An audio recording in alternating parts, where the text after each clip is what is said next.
warahmatullahi wabarakatuh. Waalaikumsalam warahmatullahi wabarakatuh. Om Swastiastu, Namo Om Buddhaya, Swastiastu, salam kebajikan, salam kebajikan, salve, salve, salam sehat untuk kita semua. kakak sehat. Baik, terima kasih yang terhormat Ibu Kadis, Ibu Ruth Diana Laiskodat, SSI Apoteker MM yang sudah sempat bergabung di link Zoom ini. Yang kami hormati Bapak Ibu pejabat administrator yang ada di lingkup Dinkes Dukcapil Provinsi Nusa Tenggara Timur, yang sudah hadir Bapak Iwan Pelokila selaku Kabid Kesmas, terima kasih. Bapak Ibu pejabat fungsional, Bapak Ibu Kepala Bidang Pelayanan Yankes Kabupaten Kota Seprovinsi Nusa Tenggara Timur, Bapak Ibu Pengelola Program ILP di Kabupaten Kota Seprovinsi Nusa Tenggara Timur, singkatnya para peserta rapat koordinasi hari ini yang saya hormati dan banggakan. Izinkan kami apabila suara saya terputus-putus itu mohon dimaklumkan karena saat ini kami ada di Aula Labkesda Provinsi Nusa Tenggara Timur untuk saya bisa menyapa Bapak Ibu sekalian peserta rapat. Singkatnya Bapak Ibu, ya izin Ibu Kadis, rapat kita ini merupakan rapat rutin, rapat koordinasi terkait dengan pergumulan kita sesuai dengan amanat yang diberikan kepada kita untuk transformasi layanan primer.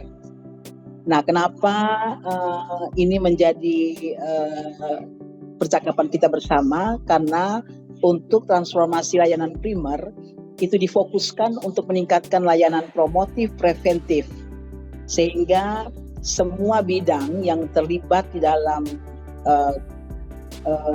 kolaborasi ini perlu kami undang untuk mengikuti rapat rutin supaya bisa mengetahui bagaimana perkembangan progres daripada teman-teman kabupaten kota terkait khusus di transformasi layanan primer dengan klaster-klasternya, sehingga ini yang menjadi tanggung jawab kami selaku penanggung jawab di bidang Yankes, yang pendanaan rapat koordinasinya itu ada di bidang Yankes. Tetapi isinya adalah bahwa kita semua bisa berkolaborasi untuk ada dalam transformasi layanan primer untuk menolong masyarakat Nusa Tenggara Timur. Bapak Ibu yang saya hormati, karena ini rapat rutin, rapat terakhir kita tanggal 19 Mei 2023. Juni tidak kita selenggarakan karena memang kita tahu bahwa setelah Mei itu kita ada dalam berbagai kesibukan dengan hari libur yang cukup banyak, sehingga rapat berikut ini yang bisa kita selenggarakan hari ini. Oleh karena itu khususnya hari ini kami mengharapkan semua peserta rapat kita bisa melihat lagi notulen rapat kita yang bulan Mei. Saya mencoba menekankan pada poin ini. Dari rapat bulan Mei itu ada beberapa 7 butir kegiatan yang harus kita lakukan. Nah, untuk itu hari ini menjadi hari yang baik supaya kita mau lihat progresnya sampai di mana, sehingga teman-teman kabupaten bisa menyampaikan progresnya, kemudian narasumber teman-teman provinsi bisa membantunya untuk solusi ke depan supaya kita punya progres PR untuk kegiatan dalam rangka transformasi layanan primer ini dapat dilakukan sesuai target. Bapak Ibu, yang pertama dalam kesimpulan rapat bulan Mei, poin pertama, kabupaten kota harus memastikan kepada semua puskesmas sudah mengikuti pelatihan manajemen puskesmas. Nah, kalau sesuai dengan MOU yang ada saat ini, kami baru mendapatkan data untuk kabupaten kota yang sudah merespon bahwa tahun ini mengakomodir pelatihan manajemen puskesmas itu Manggarai, Manggarai Timur, kemudian Malaka, yang tempat pelatihannya bervariasi, ada di kabupaten dan ada di Latnakes, sesuai dengan MOU bersama teman-teman di Latnakes. Nah, di kesempatan ini mari kita diskusikan, kalau bisa kita juga mendapat informasi kabupaten-kabupaten mana lagi yang apakah tahun ini mengalokasi pelatihan atau ada perencanaan pelatihan di tahun 2024, sehingga mungkin bisa didiskusikan aturan main standar yang dipenuhi seperti apa, supaya kepala puskesmas maupun kepala tata usahanya bisa punya pemahaman yang sama untuk menerapkan manajemen puskesmas. Poin yang kedua Bapak Ibu terkait blood. Nah, dari workshop tahun 2022 kemudian ditindaklanjuti dengan pertemuan baru saja berlangsung di Sylvia untuk kita melihat progres kita, yang mana kita sepakati bahwa kalau bisa kabupaten kota minimal satu puskesmas dipersiapkan untuk puskesmas blood, lebih alangkah baiknya. Nah, oleh karena itu dari progres yang setelah pertemuan di Sylvia kemarin, itu SIKA sudah punya progres yang hampir siap untuk puskesmas blood, sehingga mungkin kabupaten-kabupaten lain di sini kesempatan kita bisa berkoordinasi, sehingga apa yang masih menjadi kendala, kemudian masih yang perlu kita support bersama, kita diskusikan di sini. Itu poin yang kedua Bapak Ibu. Kemudian bagaimana mappingnya? Ini mungkin yang harus kita coba lihat progresnya. Apakah kita semua sudah punya mapping yang baik untuk blood ini? Ataukah tetap masih memperjuangkan satu saja, atau ada yang sudah lebih dari satu? Poin yang berikut Bapak Ibu, di tim TPCB juga Bapak Ibu, kami sudah melakukan sosialisasi sebagai tanggung jawab provinsi, kemudian sudah bisa berdiskusi bersama supaya tim TPCB untuk pengendalian mutu ini dibentuk dan di-SK-kan. Nah, kesempatan di sini kami mau mencoba mendengar progress report teman-teman kabupaten kota, tim TPCB-nya yang sudah dibentuk, kemudian apakah tim TPCB-nya ini sudah melakukan pendampingan ke puskesmas secara berkala atau tidak, atau ada kendala-kendala lain yang perlu kita diskusikan bersama.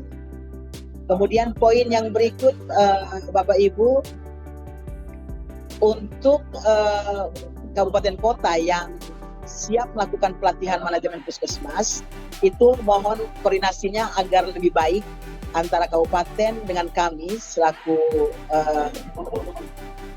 teman-teman Yankes di provinsi dan teman-teman Latnakes, sehingga semua persiapan terkait MOU dan sebagainya, terkait membahas teknis pelatihan dan jadwalnya bisa sesuai standar, sesuai dengan yang kita harapkan, supaya ini bisa menjadi kekuatan kita untuk melakukan pekerjaan-pekerjaan kita selanjutnya. Dan khusus terkait layanan primer Bapak Ibu, sekarang ini mindset kita dengan transformasi layanan primer itu merupakan kolaborasi kita semua, bidang demi bidang, ya, dari mulai dari klaster sesuai siklus hidup sampai dengan dari mulai lahir sampai dengan lansia. Nah, ini yang perlu menjadi komitmen bersama kita, sehingga teman-teman Kesmas, kemudian P2, Yankes, SDM, dan secara utuh saja manajemen, kepala puskesmas, KTU, sekretaris dan sebagainya, itu menjadi kekuatan besar untuk kita bersama mencoba berkomitmen bersama, mendiskusikan bersama apakah konkret transformasi layanan primer yang sudah menjadi catatan kita untuk kita bekerja ke depan.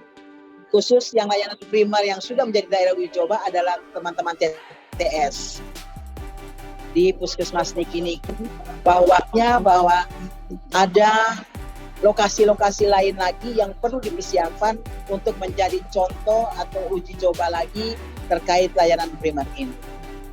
Oleh karena itu Bapak Ibu, nanti hari ini teman-teman semua akan mendengarkan beberapa informasi dari teman-teman provinsi, dan kami harapkan di dalam mendengarkan informasi ini ada ruang diskusi untuk kita melihat progres kita.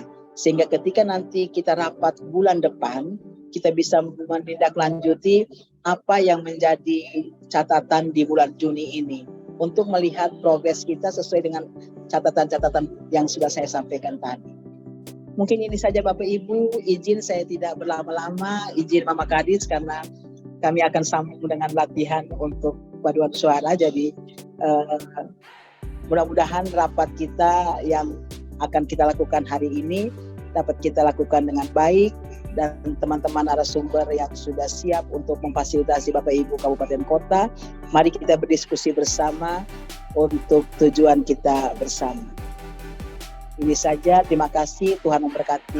Pagi ini kami diberikan kesempatan untuk menyampaikan lagi materi mengenai integrasi layanan primer. Mungkin sudah sering kita dengar ILP karena sudah hampir 1 tahun diluncurkan dan diuji cobakan juga di Provinsi NTT. Tapi dari hasil uji coba itu sudah dilakukan evaluasi. Bulan Mei kemarin dari provinsi kami 4 orang diundang untuk mengikuti kegiatan orientasi pemantapan ILP di daerah lokus uji coba, dan ada beberapa informasi terbaru yang akan mungkin kita sampaikan hari ini. Oke, kita lihat tentang integrasi pelayanan kesehatan primer. Ada 6 pilar transformasi layanan yang sedang dikerjakan, atau di mana transformasi layanan primer ini ada beberapa yang menjadi fokus kita. Yang pertama itu edukasi penduduk, kemudian pencegahan primer, pencegahan sekunder, dan peningkatan kapasitas dan kapabilitas layanan primer. Jadi edukasi penduduk itu penguatan peran kader, kemudian membangun gerakan melalui platform digital dan tokoh masyarakat, dan kampanye. Kemudian untuk pencegahan primer ada penambahan imunisasi rutin yang menjadi 14 antigen dan perluasan cakupan di seluruh Indonesia. Berbicara mengenai layanan kesehatan primer, kita fokus pada siklus hidup. Jadi siklus hidup itu sebagai fokus integrasi pelayanan kesehatan sekaligus sebagai fokus penguatan promosi dan pencegahan. Ini alurnya atau arsiteknya pelayanan kesehatan primer. Jadi apa sih yang berubah dari sini? Yang berubah dulu itu kita kenal dengan istilah posyandu prima. Nah, untuk saat ini kita tidak lagi menggunakan istilah posyandu prima untuk integrasi layanan primer. Jadi tetap posyandu yang dibuka setiap bulan itu saja. Dan untuk ILP-nya pelayanan di unit di desa atau kelurahan tetap menggunakan nama Pusto. Jadi tidak lagi posyandu prima. Mungkin itu yang berubah nomenklaturnya. Ilustrasi pola kerjanya untuk ILP. Kalau untuk di puskesmas itu ANC terpadu itu sekarang kita standar 6 kali, dan untuk K2, K1 dan K5-nya itu harus menggunakan USG untuk puskesmas yang sudah memiliki USG dan tenaga dokternya sudah dilatih. Jadi kita lihat bahwa paket pelayanan antara puskesmas, pusu dan posyandu ini sama, tapi ada beberapa yang memang harus dikerjakan di puskesmas, tidak bisa dilakukan. Penataan organisasi dan sumber daya puskesmas berdasarkan klaster. Yang sekarang di PMK 43 kita tahu ada struktur organisasinya itu ada kepala puskesmas, kemudian ada KTU, kemudian ada penanggung jawab program UKM esensial dan UKM pengembangan. Nah, kalau di ILP ini dia nanti strukturnya kurang lebih seperti ini. Ini masih dibahas karena akan ada perubahan PMK 43, tapi belum final, kita menunggu. Tapi untuk saat ini kita masih memakai yang PMK 43 yang sekarang masih berlaku. Tapi kalau untuk ILP ini dia kira-kira seperti ini ya Bapak Ibu. Tadi yang tadi saya bilang Permenkes 43 Bapak Ibu, yang sekarang ini seperti ini, ada kepala puskesmas, kepala tata usaha, dan penanggung jawab. Jadi ini masih rancangan ya Bapak Ibu. Untuk saat ini kita masih menggunakan yang di atas, yang Permenkes 43 2019. Nah ini rancangan revisinya yang kemarin disampaikan pada saat kita mengikuti pertemuan pemantapan ILP di Bekasi. Klaster-klaster ini jadi klaster manajemen, lingkup pelayanannya yang tadi sudah saya sampaikan.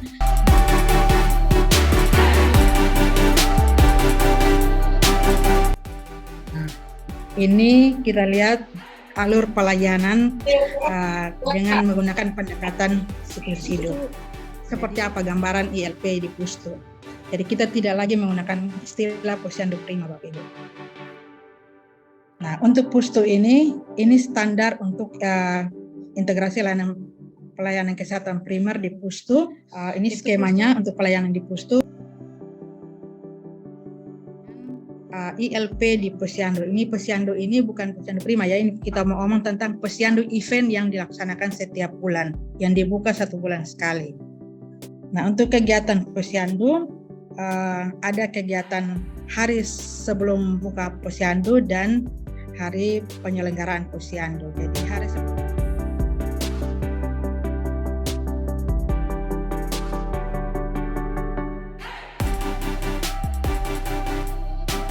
untuk kegiatan kita nanti untuk orientasi manajemen ILP tingkat provinsi yang rencananya kita akan lakukan di bulan Agustus dengan jumlah peserta per kabupaten kota sebanyak 4 orang supaya semua kita bidang terlibat. Kami sudah tuliskan untuk peserta kabupatennya. Sekarang di Pustu itu berarti akan ada klaster-klaster nih. Apakah yang akan cukup dengan 2 petugas itu yang ada ataukah nanti seperti apa? Ya, terima kasih. Mengenai klaster. Nah, klasternya ini kan di Pustu itu kita menggunakan klaster 1. Kalau pasien datang langsung klaster 2, klaster 3. Nah, sebenarnya tidak 2 tenaga kesehatan pun tidak masalah Ibu, karena misalnya pasien datang, pasiennya ibu atau anak, berarti dia masuk klaster 2. Kita pilih. Kemudian untuk pelayanannya tetap sesuai dengan pelayanan kebutuhan pasiennya. Kemudian lingkup pelayanan apa yang bisa kita berikan sesuai dengan yang tadi sudah saya jelaskan. Misal di Pustu dia bisa screening apa saja terhadap pasien itu. Kemudian ANC-nya di K2, K3, K4 dan K6 ya. Kemudian bisa pemberian makanan tambahan. Jadi jangan dibayangkan bahwa aduh ini pasien datang klaster 2 atau pasien datang klaster 1, ini siapa yang menangani kelas 1, siapa yang menangani klaster 2. Jadi tidak itu tuh hanya pendekatan siklus hidupnya, sehingga kalau misalnya ibu hamil berarti dia harus mendapatkan screening apa-apa. Nah, itu yang harus jadi pelayanannya komprehensif itu Ibu. Ya. Mungkin sedikit lagi terkait dengan Pustu yang berada di dekat puskesmas nih. Kita kan ada beberapa daerah itu kan yang daerah situ sudah ada puskesmasnya. Yeah. Nah sekarang berarti pelayanan Pustunya itu apakah kita integrasikan saja ke puskesmas yang jaraknya dekat, karena kami itu kayak di Maukeli jarak antara satu Pustu ada 1 buah Pustu itu jaraknya dekat sekali dengan puskesmas. Nah apakah pelayanannya itu kita integrasikan saja di puskesmas ataukah tetap terkait dengan ILP ini atau tetap kita jalankan Pustunya di situ? Kalau ILP ini diterapkan, itu berarti pelayanannya sesuai dengan konsep ILP. Tapi untuk jarak itu nanti kembali kepada Yankes Kabupaten Kota untuk melakukan mapping. Kira-kira Pustu dan Puskesmas ini, Pustu ini apakah masih tetap beroperasi atau tidak? Itu kita kembalikan ke Kabupaten Kota untuk mengaturnya. Iya. Karena yang tahu yang tahu geografisnya kan Ibu Evi ya di sana. Iya, betul. Kalau Ibu masih perlu silakan, kalau tidak efektif lagi silakan diatur seperti apa. Mungkin gitu. Baik, terima kasih. Jadi Ibu Febi terima kasih banyak buat presentasi yang luar biasa terkait ILP ini ya. Jadi mungkin ini juga menyambung tadi pertanyaan Ibu Kabit, Ibu Evi dari Nagekeo. SDM, saya sebenarnya tadi mau bertanya tuh kan untuk USG dilakukan oleh dokter. Iya. Nah, sebagaimana kita ketahui bersama bahwa untuk NTT saat ini puskesmas dengan dokter ini sekitar 90%. Tapi ini kabar gembira, dalam waktu besok ini akan datang tenaga Nusantara Sehat. Ada berapa kabupaten yang akan terisi di puskesmas tidak ada dokternya. Termasuk di Nagekeo. Jadi mungkin untuk yang USG oleh tenaga dokter di puskesmas yang ada dokter ini bisa teratasi. Tapi kalau yang tidak ada dokter, artinya USG ini tidak bisa dilaksanakan mungkin ya. Nanti Ibu Feby akan jawab. Terus yang kedua, mungkin saya kasih gambaran sedikit ini ILP. Kalau saya lihat namanya Pustu, ini kalau boleh jujur ya, Pustu yang ada selama ini, teman-teman kabupaten juga pasti bisa jujur selama ini Pustu seperti apa. Artinya kalau mau ini kita bilang ini revitalisasi di Pustu ini juga, perkuat di Pustu. Karena tadi banyak sekali layanan yang bisa dilakukan di Pustu. Nah, dampaknya apa? Ini tentunya di SDM. Sebagai gambaran untuk SDM 9 nakes standar yang ada di puskesmas, untuk NTT ini baru sekitar 30% puskesmas yang lengkap 9 nakes standar. 90%. Yang Kota Kupang saja sekarang sudah tidak 100%. Dia sudah turun jadi 92%. 30% ini termasuk tenaga kontrak, baik kontrak provinsi, kontrak kabupaten kota, tenaga sukarela. Ini kalau 28 November nanti mereka selesai, angka ini akan anjlok. Dampaknya pasti ini ke integrasi layanan primer. Nah, pertanyaan saya ini yang teman-teman di Pustu, ini sebagian besar kalau saya lihat ini mereka juga bertugas di puskesmas. Ini apa bisa nanti mereka di pembagian sesuai jadwal ya mungkin seminggu berapa kali, itu layanan dibuka tiap hari, SDM yang di Pustu. Terus yang tadi untuk Pustu yang jaraknya dekat dengan puskesmas, saya pikir waktu bikin Pustu ini sudah ada persyaratan. Kenapa ada Pustu? Namanya puskesmas pembantu, artinya dia jauh dari puskesmas induk. Saya lupa itu ada persyaratan berapa radius berapa ini ya. Kalau dia berdekatan, ya saya pikir ya tidak mungkin puskesmas yang ditutup ya. Pustu mungkin yang akan diganti. Karena apapun pasti masyarakat akan pergi ke puskesmas. Tidak mungkin dia memilih ke Pustu dulu. Kita bisa mengarahkan, oke, kamu ke Pustu. Tapi dia ada puskesmas itu, dia tahu di situ ada dokter, ada ini, ya pasti dia pergi ke puskesmas lah. Dan saya tidak tahu yang di Ibu Evi ini, Pustu duluan yang dibangun apa puskesmas? Pustunya induknya yang dari zaman dahulu. Pustunya yang dari zaman dahulu ya. Artinya sudah tidak relevan lagi. Sorry Ibu Feby, ini mungkin saya mendahului Ibu Feby. Iya, betul. Sudah Ibu Feby kan kembalikan ke Ibu Kapito, lihat masih relevan atau tidak. Saya pikir sudah tidak relevan, apalagi kalau jaraknya hanya mungkin tidak sampai 1 kilometer. Kita tidak bisa melarang orang pergi ke puskesmas juga. Baik, mungkin itu sedikit dari saya Ibu Feby. Karena kita puji syukur ya bahwa sudah tenaga dokter kita sudah 90% ada di puskesmas. Artinya teman-teman di puskesmas sudah terbantu untuk pemenuhan SDM dokternya, untuk pelayanan kepada masyarakatnya. Kemudian untuk USG ya karena masih ada puskesmas yang belum mempunyai dokter, dan untuk kondisi yang tadi saya sampaikan itu yang ideal ILP-nya Ibu Joyce ya. Nah, makanya untuk penerapan ini kita tidak bisa sekaligus. Makanya untuk tahun kemarin masih uji coba. Nah, dari hasil uji coba ini memang ditemukan beberapa kendala seperti yang kita hadapi saat ini, termasuk yang di DTS ya, yang di Niki-Niki. Tahun ini di dana dak fisiknya kabupaten kota ada menunya untuk pengadaan USG, kemudian setelah pengadaan USG harus ada pelatihan dokternya juga. Jadi memang harus bertahap Ibu. Mungkin makanya teman-teman kabupaten mappingnya juga tidak semua puskesmas Ibu. Mungkin nanti mungkin tahun ini 1 puskesmas dan 1 desa dulu. Nanti tahun berikut lagi. Jadi tidak sekaligus satu NTT melakukan mereplikasi ILP ini. Kita bertahap.